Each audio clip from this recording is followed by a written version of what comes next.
مسکرا رہے تھے۔ ان کے بیٹے سعد نے پوچھا، امی اب بابا کہیں نہیں جائیں گے؟ ایمان نے مسکرا کر کہا، نہیں بیٹا، اب بابا کا وعدہ پورا ہو گیا ہے، وہ واپس آ گئے ہیں۔ ڈرامہ سیریل کے حوالے سے اپنے رائے کی اظہار لازمی کمنٹ کریں، ساتھ میں ہمارا یوٹیوب کا چینل سبسکرائب کرنا مت بھولیے۔ تھینکس فار واچنگ، اللہ حافظ۔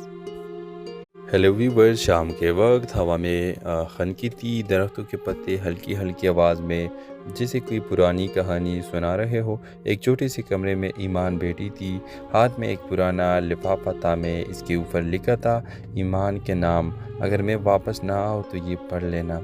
یہ لفافہ اس کے شوہر عادل نے 3 سال پہلے دیا تھا، جب وہ فوج میں تعینات ہو کر سرحد پار گیا تھا، مگر اس کے بعد سے کوئی خبر نہیں آئی۔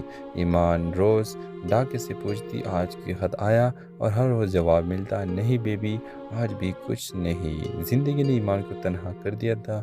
وہ گاؤں کے اسکول میں بچوں کو پڑھاتی تھی اور شام کو اپنے چھوٹے بیٹے سعد کو سوتے ہوئے دیکھ کر چپکے سے روتی تھی۔